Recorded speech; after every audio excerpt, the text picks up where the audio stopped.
So, welcome to Flat Rate, the live show this week. It's just me. I'm back on my home beach in North Carolina. Wes is out. He's down for the count. He's sick. So, you have to put up with me today. We have a kind of an interesting topic outlined. But to start with, we will ask the same question we always ask. First of all, do me a favor, put your questions, your comments in the chat. We are going to be talking about a lot of different things. I'm going to ask a lot of questions, so I'd love to have some participation from the audience. I think that will be really valuable. And the first question that I always ask is, where are you watching from? So if you've joined us, where are you joining us from? And so we have Greg. He's with us today on LinkedIn. Good to see you, Greg. Thanks for joining us. And we're going to back to my bed. You'll have to excuse me. It's a one-man show, so sometimes there was hi to Greg. And so, like I said, where are you watching from? I'm in North Carolina. So we'll go from there. I will ask this. Greg's from Oconomowoc. I should have remembered that, Greg. I'm probably one of a few people that watch this show that actually know how to say it, but I worked up in Wisconsin for a long time, so I used to go to Oconomowoc. So the question that I want to start with, and this is an existential question that everybody needs to answer, needs to think about really seriously. And that was, why does your business exist? And by the way, if you're watching this on the replay, do me a favor. We still want to know where you joined from. And where I ask questions, feel free to put your comments in there as well. But the most important question that every business owner needs to think about is, why does your business exist? And we hear lots of different types of answers. I got a comment, so let's go there. Yeah, Greg said I am one of the few that does pronounce it right. Yeah. It's not easy. But if we think about it, the real answer, a lot of times people say, well, my business exists to make money. My business exists to provide a living for my family and my employees. My business exists for a lot of reasons. But the one reason that really matters, and that's going to be at the heart of our discussion today, is our businesses exist to take care of and to serve our customers. Because if we don't do that, and we don't do it really well, then none of the other things are going to happen. Like I said, we may want to do a lot of other things with our business. We may have altruistic goals, lots of things. But the key piece of this is to remember that our business, our job, our purpose is to serve our customers. And because of that, I'm going to make this statement, encourage you to think about this as let's say, as a fundamental truth that needs to exist in your company, is that customer service is not a department, but it is a philosophy. It is what it needs to become the core thought in operating your business, is how can we serve our customers? What can we do? I'm not saying that you don't have customer service representatives, because sometimes you need people to answer the phone and do those things. But in reality, everybody in the company needs to get their minds wrapped around the fact that our job and our purpose in existence is to take care of our customers. So the next piece of it, and is we'll talk about, is hard questions, because that was the title of this. And you say, why would I want to ask hard questions? What are hard questions? But in reality, these are the questions that will help you become better at serving your customer. And they'll also help to fix your business and make it retain customers better, be more successful. And associated with that, and the reason I call these hard questions, they're not questions that are designed to, let's say, stump the audience.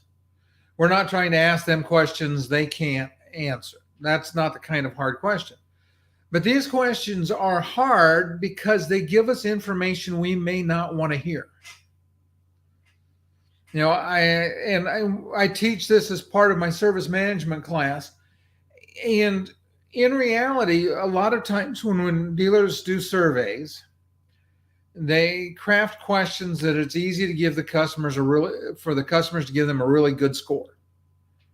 And what happens is they have all the dealers have these net promoter scores that are really good. It looks like they're doing a great job on customer service, but it's because the questions are fluff. They're not questions that really provide you information that is useful. Hard questions, on the other hand, provide information that is useful and it will help your business get better, but they may be questions that you don't want to ask, and you may not want to listen to what the answers to those questions. So we'll talk a little more about this. The first thing is what do you need to know if you want to keep customers? So I'll pick on Greg. I know he's probably still here. What do you think, Greg? What is the real question that we need an answer to if we want to keep our customers? Give you a shot at that. And this is the first of the hard questions. And I want you to put yourself in the consumer's seat as we go through and talk about hard questions today, because it is valuable to think about how you would feel if somebody asked you this. And so the first one I'm going to give you is, and I'll put these in the show notes too, so you can find it. Hi, Sarah. Let's do this. Okay, so, and Sarah, you're absolutely forgiven. It's always a pleasure to have you. And Greg says, how can we help them today? That's important. Why do you exist is important. But in this sense, we're asking about keeping customers.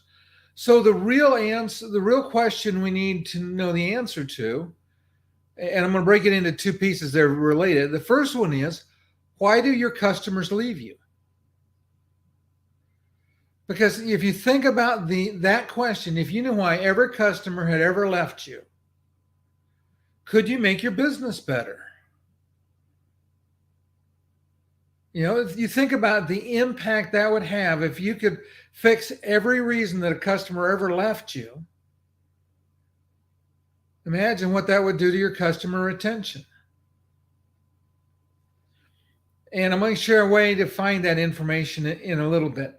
It's interesting that, and I'm going to go back and you think about it with credit cards today, it used to be the banks. And this, none of what I'm teaching you is mine. These are all ideas that I got from people that are much smarter than I am. And I incorporate them in my philosophy and in my teaching. But the key piece of it is to start with, is the most expensive customer we ever get is a new customer. We have so much time and energy trying to get new customers, and so we want to think about how do we keep the old ones. Yeah, thank you, Greg. Go back to the banner. So we want to know why do customers leave? Because that fixes the problem. I was going back to this came, I think it was in Guerrilla Marketing by J. Conrad Levinson.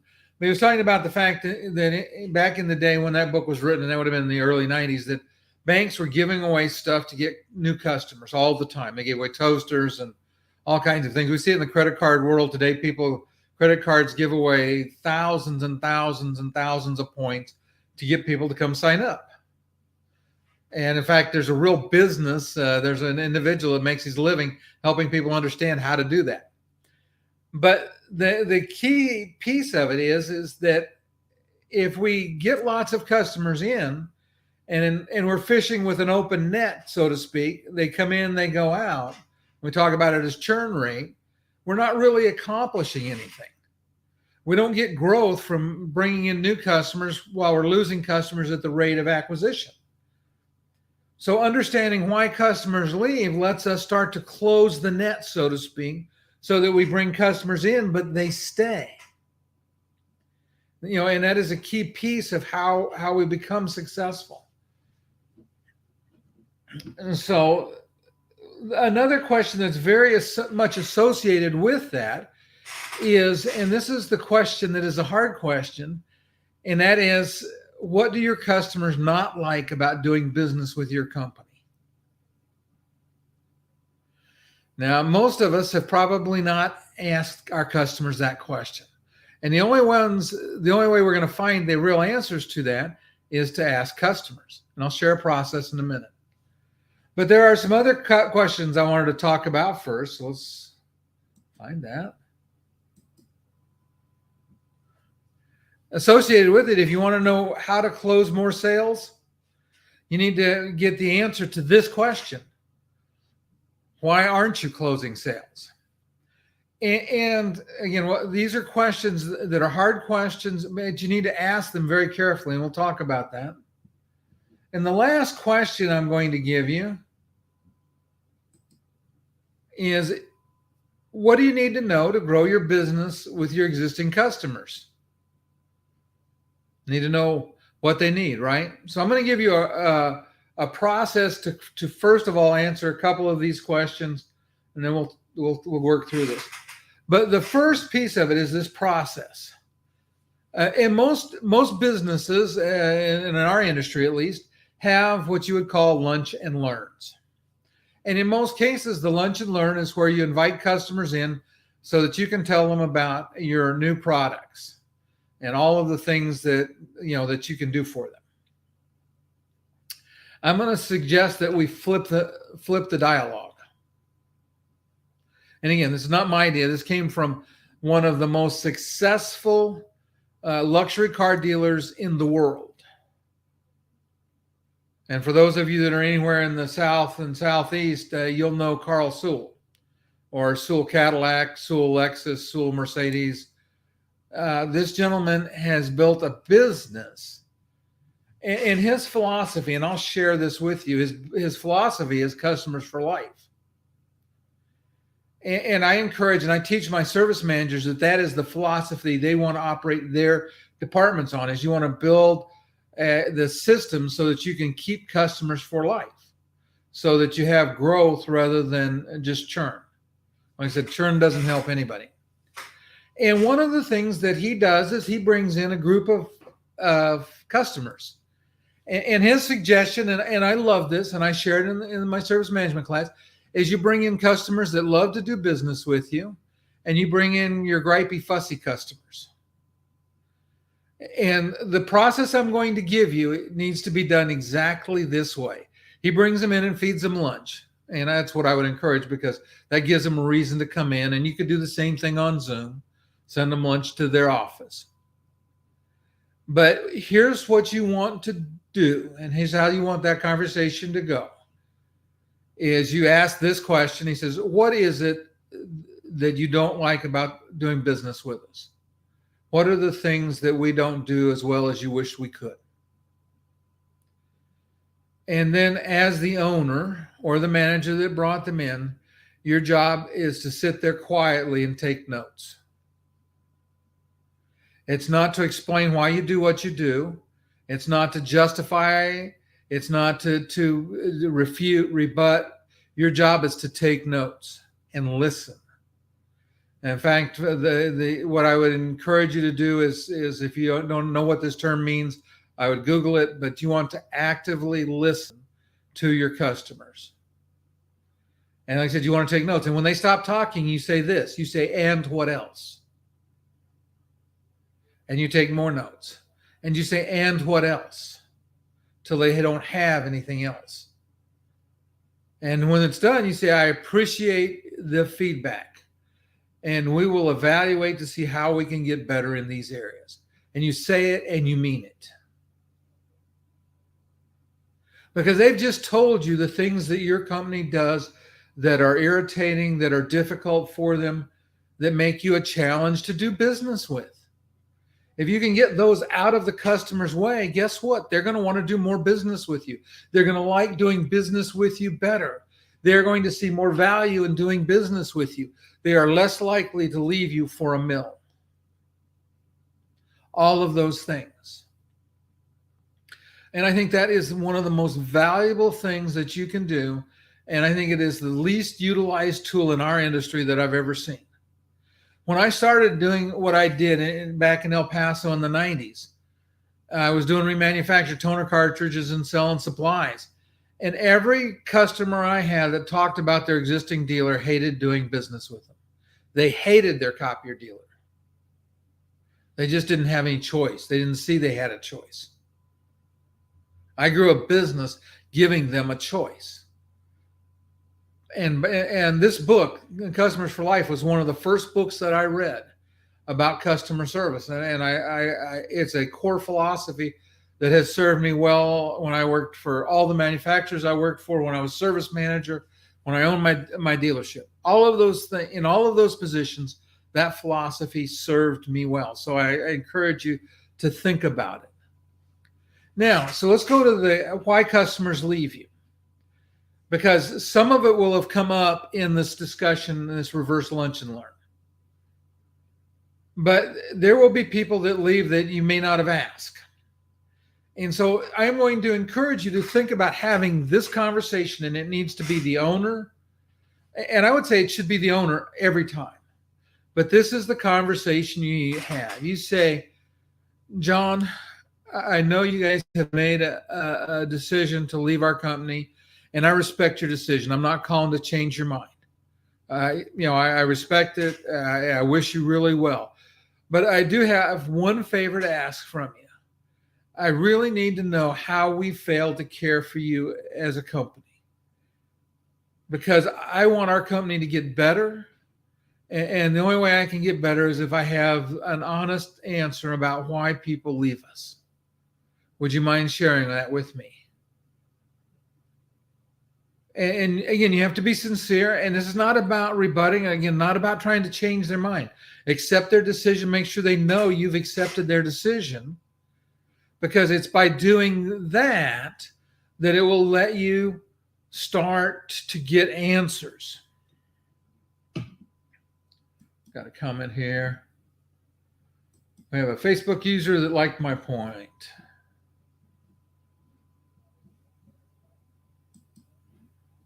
And from that, the next question that we need to ask, because these two are kind of related to the same, is when you lose a sale. If you ask a sales rep, what is the reason they lost a sale? I'll give everybody a second to think about that. And you can put your comments in. If you don't get the comments in time, I'll pop it up later.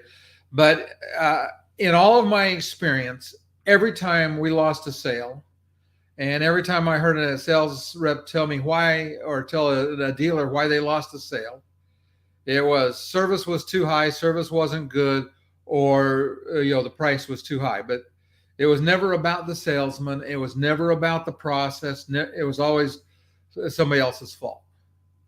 And that may have been what the customer told them. But here's what I will tell you. Unless you're selling to people that drive Yugos and Chevettes and any other really cheap car, it wasn't necessarily about the price. It was about something else. And so again, and I would say the owners should do this, at least on significant deals. The sales manager should do it. Like I said, don't ask the sales rep. And again, it's the same kind of question, the same kind of discussion that we want to have is we call our customer up and we say, listen, or our prospect, listen, I know you guys made another decision. I respect your decision. I'm not calling to change your mind. But what I am trying to do is to understand where we failed in our sales process. Because again, our goal as a company is to get better. And the only way for us to get better is to get answers to where we failed. So I'd really appreciate it if you could just tell me the cold hard truth. What didn't we do that we should have done? What could we have done better? And I will ask you to think about it from your perspective. If you if let's say you went, pick the car industry. You went to buy a car and you looked at several models and several dealers. You made your decision. Now, in my case, my decision is usually price because I've done all the other research at first, and I'm not really caring about the dealer for aftermarket or a lot of things. So in my case, it is price. But for most people, price may be a piece of it, but there's other things. And if somebody called me up and said, how could I make the sales process better in my company? Even if I bought because of price, I would tell them what they could have done better. Because I've had so many people, in the sales process just annoy the way out of me. Now, I don't go tell them that they annoyed the way out of me. I just don't do business with them. So imagine, again, this is about the power of understanding why people don't do business with you or why people leave you, where you can really start to improve your success rate. And as you start to improve your success rate, we start to build customer retention and we start to close more deals. Our companies become more successful. Now, let's go back to the reverse lunch and learn, because there's one other question we're going to ask. After we've gotten all the things they don't like about doing business with us, you could ask them this question. And I think this is a valuable question. I think you'll get answers that will help you.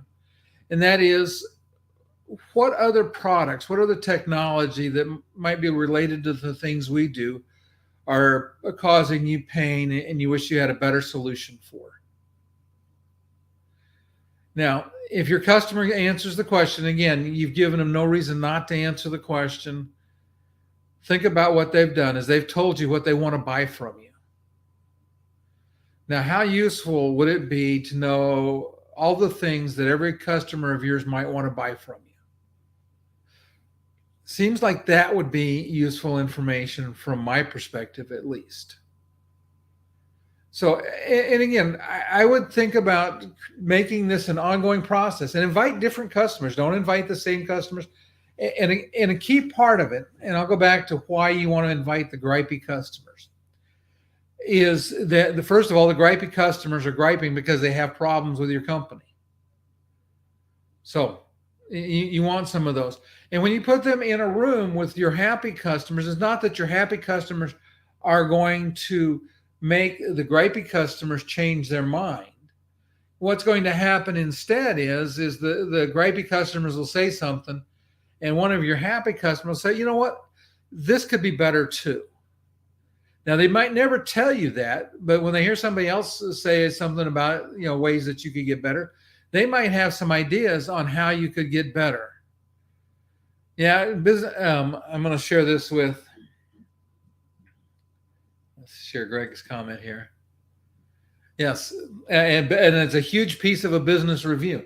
But the challenge with most business reviews, again, is that the situation is the customer is going to view it as a selling situation. Where we get the really honest answers is when you're not trying to sell to them, but we're trying to learn from them. And so that is why I say add it to the reverse lunch and learn process. Let them vent, tell you all the things that they don't like about doing business with you, and start as soon as that meeting's over, you start passing that out to managers. Tell them, fix this, find a way. There's got to be a better way to do it. But at the same time, you've gotten a shopping list from them. And there, like I said, the challenge with business reviews, and I love business reviews, Greg, not to naysay your comment, again, is that if they perceive it as a sales associated event, then what happens is that they may be less likely to answer your question. Excuse me, I'm just checking to see. Okay, I want to make sure I've gone through all of my slides or all of my little bullet points here. But we want to create an environment where they want to talk to. In fact, what Carl Sewell did is he had it was like a dealer advisory council. And you think about it, a good example is think about your relationships for those that are dealers with the manufacturer and the various councils and boards they have, where you have somebody you can pass a complaint or a suggestion to, and it eventually gets passed to the leadership of the manufacturer. So this is the same kind of thing, but it's doing it for your business. Now, I encourage you to, in this process, to bring in different customers, the same type of mix of customers, happy and unhappy. And I don't say necessarily unhappy, but happy and customers that are a little prickly, let's say, a little difficult. Because again, what we're wanting to do is get a conversation started so that they can tell us in an environment where they feel open to talk about how we could get better. And then as they see us, and you think about it, imagine if, let's say your local bank called you up and said, how could we be better to do business with? And they've invited you in and they fed you lunch and said, just tell me how we could be better to do business with. And you gave them some ideas, and pretty soon you saw those ideas implemented. How are you going to feel about your relationship with the bank or with whoever it is that you're doing business with? Most of us, when we see companies take our suggestions and implement it and make changes that make them easier and better to do business with, are we more likely or less likely to do business with them? I'm more likely to do business with them, and I think I'm a fairly typical individual.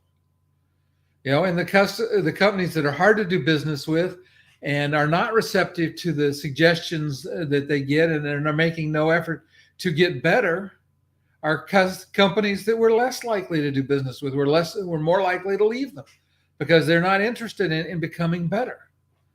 I firmly believe that this mentality, and again, it goes back to that core philosophy of we are in the customer service business.